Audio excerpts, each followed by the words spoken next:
Jean, I'm here at the Carol Nicely Conference Center where in just about 30 minutes the auditorium that I'm standing in right now will be transformed into a town hall style meeting held by Congressman Brett Guthrie. Now we're here live at the Mass Media and Technology Center on the campus of WKU where inside today was turned into somewhat like a courtroom.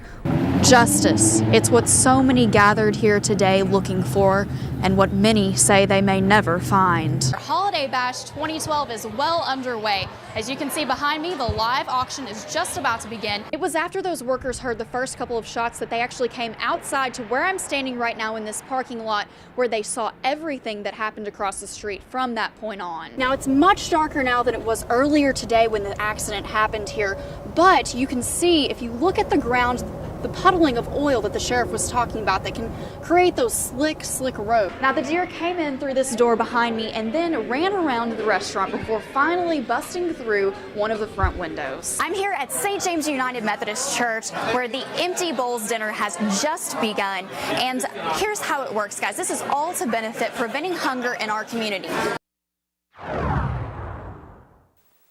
One of the last symbols of a truce between North and South Korea is now gone. On the Korean peninsula tonight, people are watching and waiting. Flood warnings remain in effect through this evening for several Colorado counties, with a threat of more thunderstorms bringing even more flash floods. And firefighters are battling a large fire on the new boardwalk in Seaside Park, New Jersey. Prosecutors this week indicted 4 people connected to a deadly blaze at a Brazilian nightclub that left hundreds dead. They stood outside most of the day, waiting for a decision, a sign, an answer to what they say they've been looking for weeks. And for many, it wasn't the answer they wanted.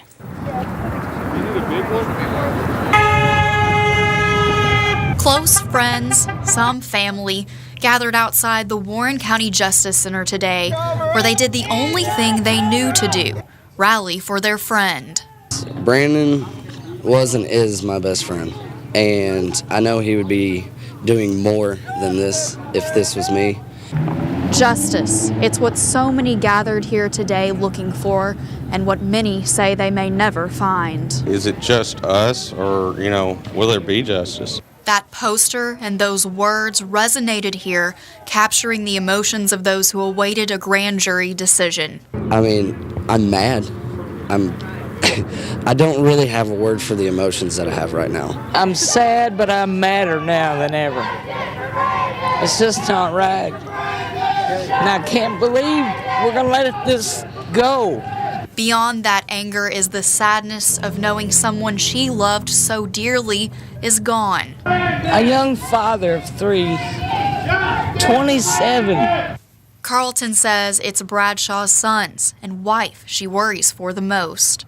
She was so faithful and trusting that they would do the right thing. These people have waited weeks since Bradshaw's death to get what they hoped would be justice. And to many of them, nothing was found. I don't know where to go from it. I don't know where to go. Many of the people at today's rally believe justice was not served in the decision and say they will continue to be a voice for Bradshaw. You came with wide-eyed wonder into all this great unknown. When Stephanie Richards woke up going into preterm labor at just 29 weeks, her hopes of a normal, healthy pregnancy changed. I woke up at 1 o'clock in the morning and my water had broken. So we called, and of course they immediately wanted us to go in. Doctors were able to delay the labor until 32 weeks, and during that time she received surfactant therapy to ensure Kaylee's lungs would function after birth. The therapy was designed, produced, and fully funded by March of Dimes, and for little Kaylee, it made all the difference.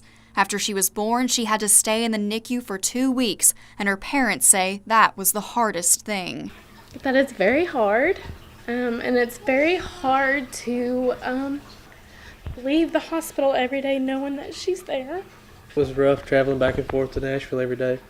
We get off work usually around 2 o'clock, drive down there and stay till 9, 10 o'clock, drive home, get up 6 o'clock, go back to work and do it all over again.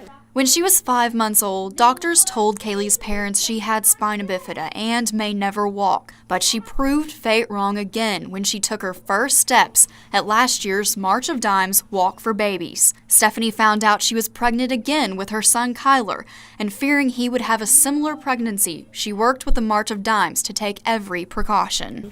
The March of Dimes advocated to have folic acid be put into foods, but I also had to take extra of folic acid to prevent spina bifida. Now the Richards family has 2 healthy babies, and Kaylee is pretty thankful for that. They can save me.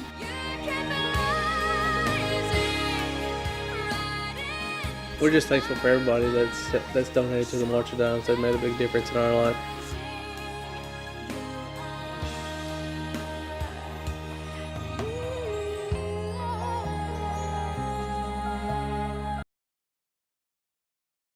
And the house just picked up, went forward, and it broke in half, and the roof and everything just took off. National Weather Service officials say this home had the worst of the damage that they've seen here in Butler County, and that the damage here is an indication that there was, in fact, a tornado. This is by far the worst damage, and this comes in at the same levels of EF1 damage that I saw at the other location. So it looks like it was an EF1, high-end EF1 tornado. David Anderson and his son were at home on Silver City Huntsville Road when the tornado blasted apart their home. Heard a big rumble. My son come out of the hallway, and I just tackled him in the hallway, and the walls fell in, the ceiling fell in on top of us, and the house just started coming apart. We was just lucky that we survived through it. Other family members were not home at the time. If they would have been here, we probably lost somebody, because there just wasn't no time to get to everybody. It just happened that quick. Anderson, his son, and his dogs who were there escaped with only minor bumps and scrapes. And the storm did not discriminate. It ripped apart a piece of Huntsville history, too. The old Daniel Hunt house here, the oldest house in Huntsville. I looked over here and it was just looked like it was just coming apart. The metal was coming off, and some of it landed in my neighbor's yard, and it's pretty devastating. Arnold, who lives next door, had been keeping the home for its historic value, but says because of the damage, it will probably have to be torn down. In Butler County, Melissa Warren, WBKO.